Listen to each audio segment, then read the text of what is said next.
जाति, जनजाति, पिछड़े वर्ग और महिला को प्रतिनिधित्व देने को लेकर रहा है।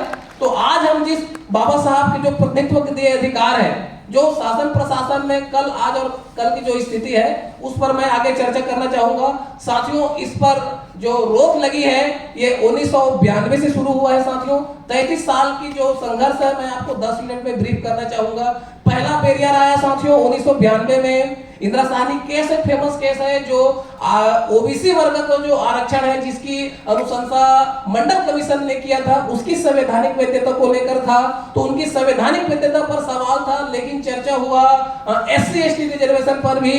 तो इंदिरा साहनी की 9 जजों की बेंच ने 1992 में कहा कि जो आर्टिकल 64 है, ये सीधी भर्ती में प्रतिनिधित्व की व्यवस्था नहीं करता है। ये सीधी भर्ती में प्रतिनिधित्व की व्यवस्था करता है, प्रमोशन में आरक्षण की व्यवस्था नहीं करता है। इसलिए जो शासन के पास जो भी पदोन्नति में आरक्षण की जो नीति है, वो उसको 5 साल तक बरकरार रख सकती है। तो इस फैसले को डाइल्यूट करते हुए 77वां संविधान संशोधन 1995 में लाया गया था, जो SC ST वर्ग को पदोन्नति में आरक्षण देने का प्रावधान किया। इसके बाद सन 2000 में 81वां संविधान संशोधन लाया गया। ये हमारे जो SC ST वर्ग को जो 50% सीलिंग लिमिट की बात की गई थी इंदिरा साहनी केस में, कि 50% से ज्यादा रिजर्वेशन नहीं दे सकते। और जो कैरी फॉरवर्ड है, जो हमारे बैकलॉग पद होते हैं, उनको भी शामिल करने संबंधित जो फैसले दिए थे, उसको डाइल्यूट करते हुए, उसके प्रभाव को समाप्त करते हुए 81वां संविधान संशोधन लाया गया था। और इसमें हमारे SC ST वर्ग को 50% लिमिट से बढ़कर बैकलॉग पदों को उसमें शामिल नहीं करने संबंधी फैसला जारी किया गया था। इसके बाद 82वां संविधान संशोधन आया, जो हमारे अनुसूचित जाति जनजाति वर्गों को मूल्यांकन के मानक अंकों में, जैसा आप सब लोगों को ज्ञात है, हमारे देश में जाति है वो जाति नहीं है। तो जाति देखकर भी बहुत जगह फैसले होते हैं। तो इसीलिए अनुसूचित जाति जनजाति वर्गों को जो मूल्यांकन के मानक अंक होते हैं, उसमें छूट प्रदान करने संबंधित 82वां संविधान संशोधन लाया गया था। और यह सुप्रीम कोर्ट के एक फैसले को के प्रभाव को शून्य करने के लिए लाया गया था। सन 2001 में साथियों अनुसूचित जाति जनजाति वर्गों की वरिष्ठता को खत्म करने संबंधी सुप्रीम कोर्ट में पिटीशन दायर किया गया था। अर्थात अनुसूचित जाति जनजाति के अधिकारी कर्मचारियों को केवल एक बार प्रमोशन मिलता, दोबारा उसको प्रमोशन नहीं मिलता। इससे जो फीडर कैडर पोस्ट है, एंट्री पोस्ट है, तो उसमें जो सामान्य वर्ग है, तो सामान्य वर्ग का नाम ऊपर रहता है। आप लोग देखे होंगे कि जितने भी हम लोग शासकीय सेवा में चयन होते हैं, तो जो चयन लिस्ट होता है, उस चयन लिस्ट के प्रथम 50 पदों में या जितने भी पद हैं, उस पद के 50% ऊपर के पद में गैर SC ST वर्ग के कैंडिडेट होते हैं। और हमारा SC ST का नंबर 50% के बाद आता है, क्योंकि रिजर्वेशन की सीमा भी 50% है कि 50% से आप रिजर्वेशन नहीं दे सकते। तो चयन लिस्ट में हमारा नाम नीचे होता है, और जब प्रमोशन की बारी आती है, तो प्रमोशन की जो पोस्ट होता है वो लगभग आधी हो जाती है। तो ऊपर में जो 50 रैंक में क्रमांक 1 से लेकर 50 तक जो गैर आरक्षित वर्ग के लोग होते हैं, वे ही प्रमोट होते हैं। तो इस समस्या से निजात दिलाने के लिए समय समय पर हमारे बहुजन समाज के लोगों ने जो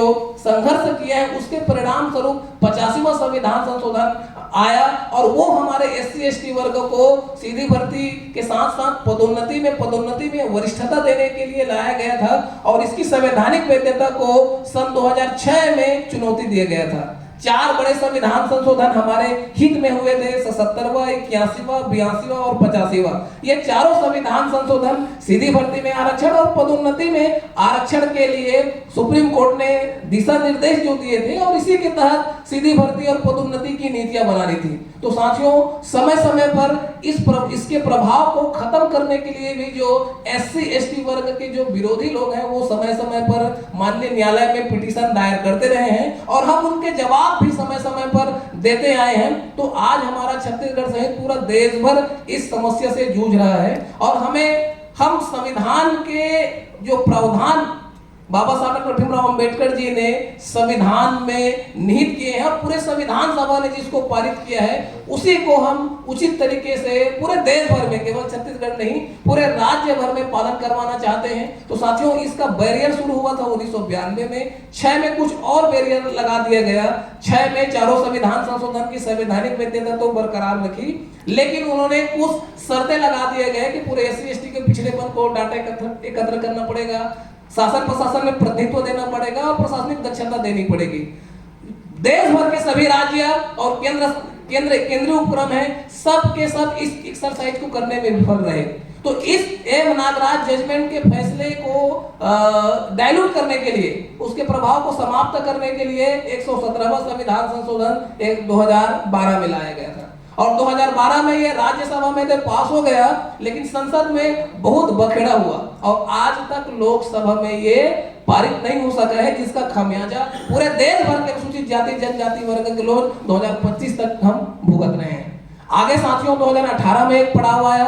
2018 में हमारे देश भर के अनुसूचित जाति एवं जनजाति वर्ग के अधिकारी कर्मचारियों ने एम नागराज के फैसले को 7 जजों की बेंच में ले जाने का फैसला किया और जनरल सिंह वर्सेस लक्ष्मी नारायण गुप्ता वाले मामले में सुप्रीम कोर्ट ने कहा कि इस फैसले को ऊपर के बेंच को ले जाने की जरूरत नहीं है, इसमें हाँ पिछड़ेपन की डाटा इकट्ठा करने की जरूरत नहीं है। SC ST की they are most backward caste, मतलब ये अति पिछड़ी जातियां हैं और इंदिरा साहनी केस में SC ST वर्ग को अति पिछड़ी जातियां माना है और SC ST के ऊपर क्रिमिनल निर्धारण नहीं हो सकता, क्योंकि OBC और SC ST दोनों भिन्न भिन्न जातियां हैं। साथियों, इसके बाद पहली बार हमारे देश भर में रिजर्वेशन इन प्रमोशन को सुप्रीम कोर्ट के जो दिशा निर्देश सिद्धांत है उसके तहत बनाने में कर्नाटक स्टेट कामयाब हुआ और कर्नाटक स्टेट ने सन 2018 में परिणामी वरिष्ठता सहित पदोन्नति में आरक्षण नीति बनाई।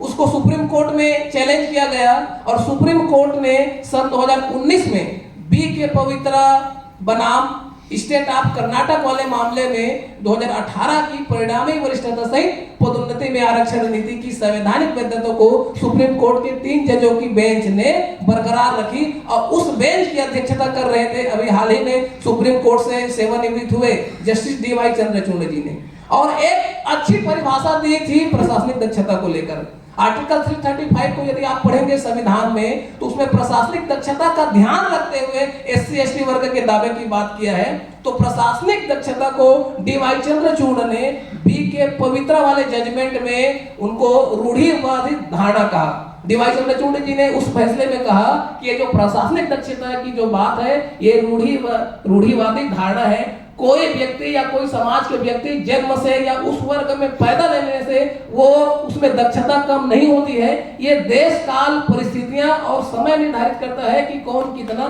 दक्ष है। तो हम प्रशासनिक दक्षता को किसी कागज में, किसी योग्यता में या किसी मेरिट से हम नहीं माप सकते। एक अच्छा विश्लेषण दिया है प्रशासनिक दक्षता पर। तो प्रशासनिक दक्षता का सवाल भी सन 2019 में एक प्रकार से खत्म हो गया। तो साथियों, उसी को देखकर हम छत्तीसगढ़ में भी यहाँ के अनुसूचित जाति जनजाति वर्ग के अधिकारी कर्मचारी कर्नाटक स्टेट को छत्तीसगढ़ में फॉलो करने के लिए हम सब मिलकर प्रयास किए। साथियों, हमारे स्टेट में भी रिजर्वेशन इन प्रमोशन के अगेंस्ट में ढेर सारे पिटीशन लगे। मैं आदरणीय कावरे साहब, आदरणीय डांगी साहब, आदरणीय हमारे वासनिकर साहब सहित तमाम हमारे प्रशासनिक अधिकारी बैठे हुए हैं। मैं उनको अवगत कराना चाहूंगा कि हम लोग छत्तीसगढ़ में लगभग 1500 से 2000 हस्तक्षेप याचिका हमने माननीय उच्च न्यायालय में फाइल किया और उस समय हम लोग इसमें नौसिखिए थे। उसके बाद हम लोग खुद, क्योंकि राहत इंदौरी साहब कहा करते थे हमारे पैर का कांटा हम ही से निकलेगा, इसलिए हम लोग अपने पैर का कांटा निकालने के लिए हम लोग खुद आगे बढ़े और सारे जो सुप्रीम कोर्ट के न्याय दृष्टांत है, खास करके रिजर्वेशन मसले से संबंधित, चाहे वो स्टेट ऑफ उत्तराखंड मामला हो, स्टेट ऑफ त्रिपुरा मामला हो, स्टेट ऑफ आंध्र प्रदेश मामला हो, स्टेट ऑफ उड़ीसा मामला हो, स्टेट ऑफ मध्य प्रदेश मामला हो, स्टेट ऑफ जम्मू कश्मीर मामला हो, सारे मामले की न्याय जो दृष्टांत है उसके जिस्ट निकाली और हम सब ने खुद अध्ययन करना शुरू किया साथियों। और 4 साल इसकी लंबी लड़ाई हाई कोर्ट में चली। इसके लिए आदरणीय इंदिरा जयसिंह मैडम जो सुप्रीम कोर्ट के बहुत बड़ी एडवोकेट है, उनको अपने फेवर में लाए। मनोज गोरकेला जी आए थे, फिर उसको शासन ने अपने काउंसिल नियुक्त किया। आदरणीय संजय हेगड़े जी आए, उनको शासन से अपने काउंसिल नियुक्त करवाए और इस तरीके से जब पेशी पर पेशी हाई कोर्ट में देती जा रही थी। आप सब इसमें अवगत है, जितने भी हमारे सोशल जस्टिस ग्रुप से जो जुड़े होंगे, आप सब लोगों को पता है कि वो जो मैसेज सर्कुलेट होता है वो मेरा ही है, मैं ही विनोद कुमार कोसले हूँ। तो हम सब ने सबके प्रयासों से, जितने भी हमारे छत्तीसगढ़ के सामाजिक और अधिकारी कर्मचारी संगठन है, सब ने मिलकर प्रयास किया और हमने हाई कोर्ट को जो पेशी दर पेशी दे रहे थे तो इसके विरुद्ध में हमने सुप्रीम कोर्ट में SLP फाइल किया। तो सुप्रीम कोर्ट ने माननीय उच्च न्यायालय को निर्देश दिया कि आप 3 महीने के भीतर इस फैसले को आप डिसाइड करें। ये आपके बेंच में है, तो आप इसको डिसाइड करें। इस तरह साथियों 16/4/2024 को माननीय उच्च न्यायालय ने WPS 9778/2019 विष्णु प्रसन्न Tiwari versus state of Chhattisgarh मामले में छत्तीसगढ़ शासन को 3 महीने के भीतर पदोन्नति में आरक्षण नीति को अधिसूचित करने निर्देश पारित किया। साथियों उसके बाद से लेकर लगभग 1 साल हो गया है, हम चाह रहे हैं कि भारत के संविधान में जो अनुसूचित जाति जनजाति वर्ग को पदोन्नति के पदों में प्रतिनिधित्व देने की जो व्यवस्था किया है उसको ठीक ठाक तरीके से प्रशासनिक अमला पालन करे, हम ये सब चाह रहे हैं। साथियों अभी हाल ही में जिसको जैसे ही हम लोग इधर अतिथि आसंदी में आए तो आदरणीय डांगी साहब, आदरणीय कावरे साहब को मैं अवगत करा रहा था, ये जो छोटे छोटे पोस्टर लिखे हैं, अभी झारखंड स्टेट वाले मामले में सुप्रीम कोर्ट ने ही कहा है कि कोई भी राज्य है वो रोजगार को मामलों को लेकर या आरक्षण परिपालन को लेकर वे मनमाना नहीं कर सकती है, उनको संविधान एवं सुप्रीम कोर्ट के निर्देशों को पालन करना चाहिए, और यदि ऐसा नहीं कर रही है तो ये समानता के सिद्धांत के जड़ों को खोखला करने के समान है, ऐसा सुप्रीम कोर्ट ने कहा। ये मैं जितने भी बातें बोल रहा हूं आप सब इसको सुप्रीम कोर्ट के जजमेंट से या गूगल से आप रिसर्च करके देख सकते हैं। तो साथियों ये बहुत ही चिंतन की बात है। आप सबको बताना चाहेंगे साथियों कि हजारों साल बाद हम सबको दलदल से निकालने के लिए हमारे महापुरुष पैदा होते हैं। हमको तो नहीं लगता कि कोई और दोबारा बाबा साहब हमको जगाने के लिए आएंगे।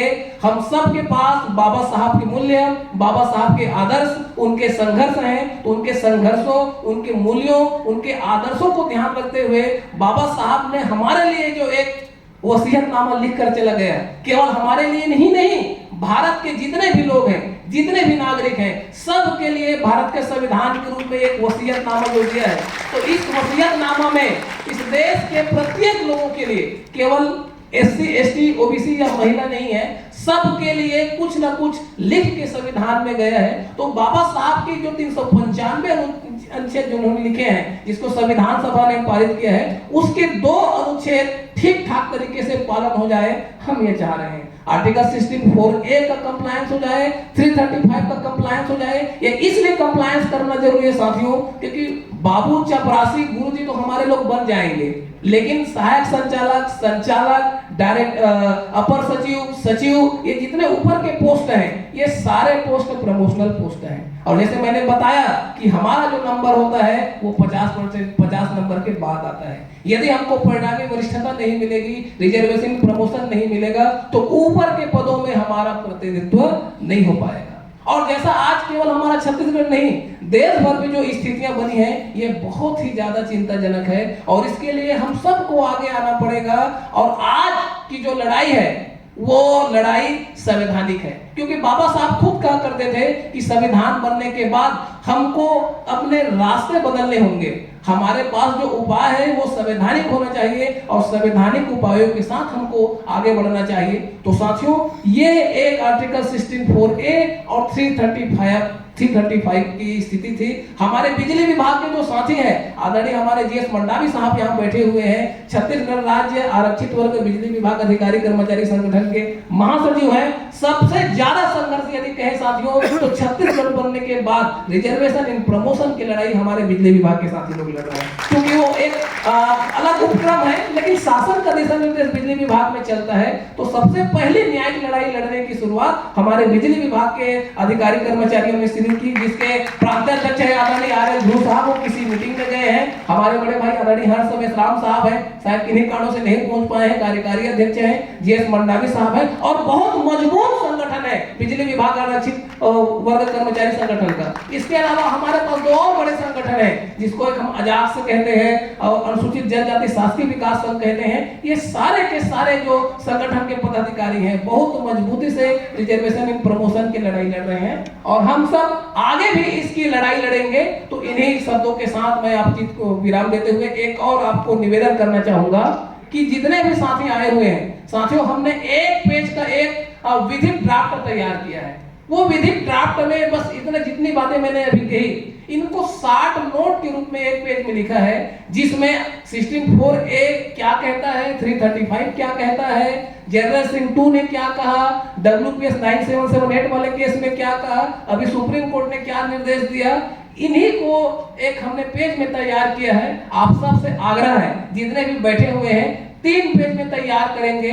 जो हमारे कंप्लायंस अथॉरिटी है, परिपालन अथॉरिटी है, उनको हम सादर निवेदन करेंगे कि ये जो संविधान में लिखे हुए प्रावधान है उनका आप नियत समय पर निराकरण करेंगे, तो हम सब अनुसूचित जाति जनजाति वर्ग के जो अधिकारी कर्मचारी हैं वे सब के सब अनुग्रहित होंगे। बहुत बहुत धन्यवाद, आप सबने मुझे सुना। क्योंकि समय काफी हो चुका है साथियों, हम सीधे हमारे जो अतिथि हैं जिनको और भी जगह जाना है उनको सुनेंगे। सादर जय भीम, जय संविधान।